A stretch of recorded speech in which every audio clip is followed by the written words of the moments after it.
Hello viewers, welcome to my YouTube channel Unique English Lab. I am Shoma.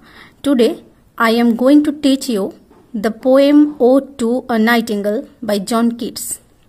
Today I explain stanza 3, 4 and 5. Previous stanzas means 1 and 2 given in the description box, so you can find from there. So let's see stanza 3. Fade far away, dissolve, and quite forget what thou among the leaves hast never known. Fade means vanish and dissolve means melt. So the poet here means to say, I long to disappear, to forget what you, nightingale, have never had to know. The weariness, the fever, and the fret, here where men sit and hear each other groan. So you live untouched. You means nightingale. Live untouched by all the exertion, sickness and worry that come with being part of the human world, where people sit and listen to each other groan in pain, where palsy shakes a few sad last grey hairs, where youth grows pale and spectry thin and dies. Palsy is a disease, paralysis, and spectry thin is thin like a ghost.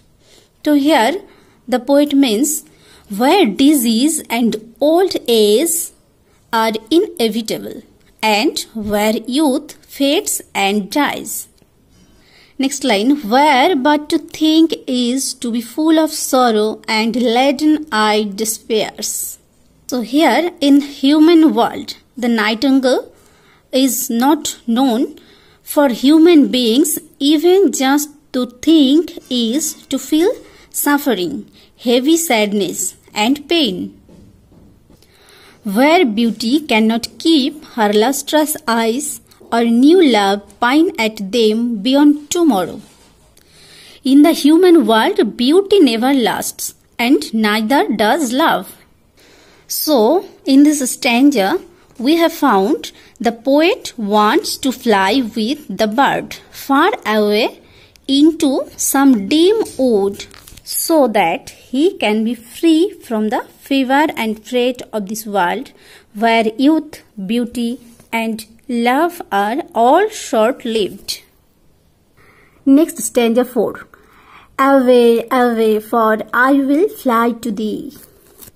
I will fly for far away from the human world and to you. The poet here longs to fly far away from the human world and to the bird, not charioted by Bacchus and his birds.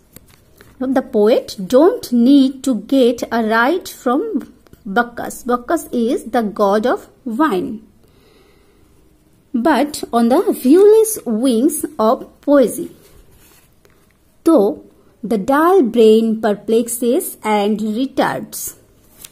Here the poet means I can fly on the wings of poetry instead, even if human consciousness might confuse me and slow me down.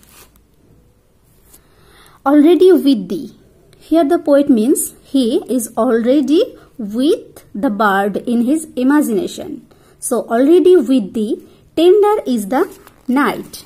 The night is gentle and happily. Happily means suppose, maybe. The queen moon is on her throne, clustered around by all her starry face. Here the moon, the queen of the sky, is sitting on her throne surrounded by her stars.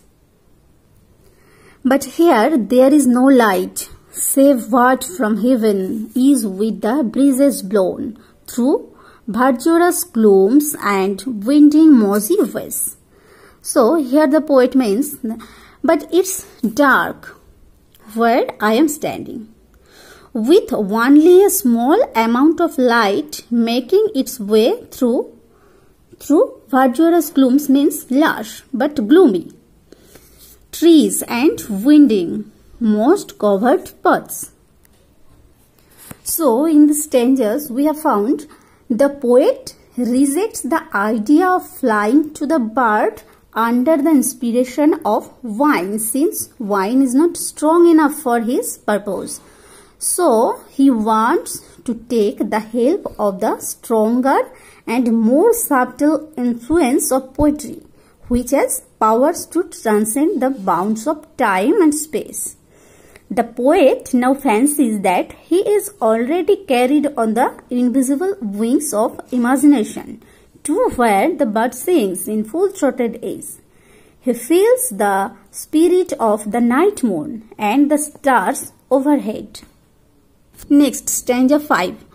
I cannot see what flowers are at my feet, nor what soft incense hangs upon the boughs. So the poet cannot see the flowers in the forest around him, nor tell what fragrant plants hung from the trees. But in emblem darkness gaze each sweet. So, but in emblem darkness means the darkness surrounds him, and he tried to imagine what is growing in the surrounding space. Means gaze each sweet, so each growing in the surrounding space, wherewith the seasonable month endows the grass, the thicket, and the fruit tree wild. Here, seasonable month of May. It is springtime, and the forest is full of grass, shrubbery, and fruit trees. Next, white hawthorn and the pastoral eglantine, fast fading violets covered up in leaves. There are hawthorns and sweet briars and purple violets hiding under the mulch of leaves on the forest floor.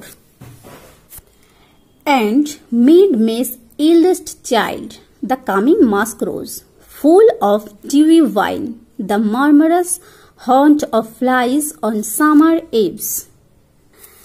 Mid-May's eldest child is the musk rose. The musk rose with its luxurious scent will be here soon.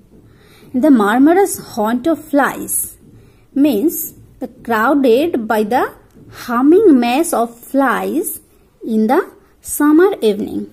So, in this stanza, we have found the poet cannot understand what the flowers in the forest, but he can guess by its scent, and the forest is crowded by hawthorn, pastoral eglantine, and the musk rose, which is coming soon, and it is surrounded by the murmurous haunt of flies, means the humming mass of flies in the summer evening. Today is no more. I will meet in the next video with rest of the stanzas. So the video, if you like, please share and subscribe my channel. Thank you.